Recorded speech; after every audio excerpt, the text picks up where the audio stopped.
గత జగన్ ప్రభుత్వం అప్పులు చేసింది కానీ ఒక్క రోడ్డు కూడా వేయలేదు. కనీసం రోడ్లపై గొంతలు కూడా పూడ్చలేదు. రాజధాని అమరావతిని అటకెక్కించింది. పోలవరం ప్రాజెక్టును గాలికొదిలేసింది. ఒక్క మాటలో చెప్పాలంటే గత 5 ఏళ్లలో అభివృద్ధి అన్న మాటనే పక్కన పెట్టేసింది. మరి తెచ్చిన ఆ అప్పులను జగన్ ఏం చేశారో ఎవరికీ తెలియదు. ఇక ప్రస్తుతం చంద్రబాబు ప్రభుత్వం కూడా అప్పులు చేస్తుంది. అయితే రోడ్లకు మరమ్మతులు చేయడంతో పాటు రోడ్లు వేయించింది.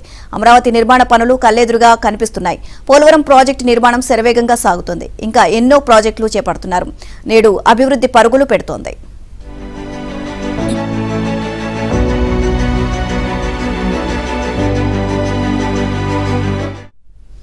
రాష్ట్ర విభజన జరిగాక ఆంధ్రప్రదేశ్ వాటాగా 1,00,000 కోట్లు అప్పులు వచ్చాయి. అంటే లోటు బడ్జెట్తో విభజిత ఆంధ్రప్రదేశ్ ప్రయాణం మొదలైంది. అభివృద్ధి సంక్షేమం అమలు చేయాలంటే అప్పులు చేయాల్సిన పరిస్థితి. నాడు జగన్ సర్కార్కైనా నేడు చంద్రబాబు ప్రభుత్వానికైనా ఇది తప్పదు.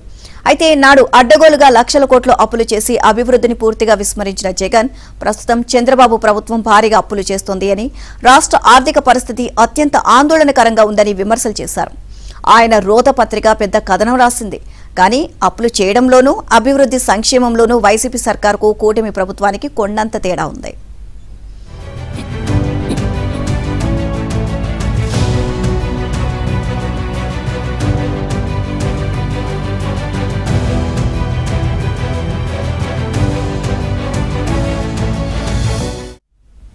నాడు అడ్డగోలుగా జగన్ అప్పులు చేశారు. ప్రభుత్వ ఆస్తులు తాకట్టు పెట్టారు. ప్రతి మంగళవారం అప్పు కోసం తిరిగారు.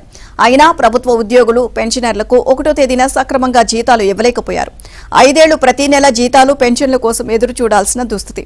ఇక అభివృద్ధి అన్న మాటే లేదు. జగన్ ఆర్భాటంగా బటన్ నొక్కినా ఆ సంక్షేమ పథకాలను అరకొరగా అమలు చేశారు. మరి ఆ 1,00,000 కోట్లు ఏమయ్యాయో? ఏపీ ఆర్థిక పరిస్థితి ఆందోళనకరంగా ఉందని జగన్ విమర్శిస్తున్న కూటమి ప్రభుత్వంలో ప్రతి నెల టంచనుగా జీతాలు పెన్షన్లు ఇస్తున్నారు. అభివృద్ధిని మళ్లీ పట్టాలెక్కించారు. గతంలో కంటే రెట్టింపు సంక్షేమం అమలు చేస్తున్నారు. నాడు జగన్ ప్రభుత్వం పెండింగ్ పెట్టిన బిల్లులను కూడా చెల్లిస్తున్నారు.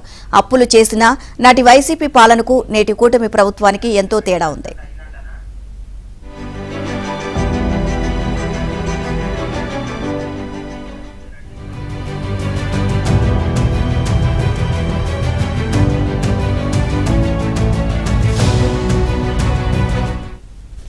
జగన్ వదిలి వెళ్లిన 1.35 లక్షల కోట్లకు పైగా పెండింగ్ బిల్లుల భారం కూడా చంద్రబాబు ప్రభుత్వమే మోస్తోంది. జగన్ చేసిన అప్పులపై చంద్రబాబు ప్రభుత్వం ప్రతి నెల అసలు వడ్డీలు చెల్లిస్తోంది. ఏడాదికి మొత్తం దాదాపు 70,000 కోట్లకు పైనే ప్రభుత్వం చెల్లించింది. జగన్ 12 నుంచి 13% వడ్డీ రేట్లకు ఎడాపెడా అప్పులిచ్చారు. ఇక ఇది ఏపీ ఆర్థిక వ్యవస్థకు పెను భారంగా మారింది. ఆర్బీఐ నేరుగా అసలు వడ్డీని రాష్ట్ర ఖజానా నుంచి మినహాయించుకుంటుంది. అప్పులు అసలు వడ్డీలు చెల్లించాక మిగిలిన డబ్బుతోనే ప్రభుత్వం అభివృద్ధి సంక్షేమం జీతాలు పెన్షన్లు ఇవ్వాల్సి ఉంటుంది.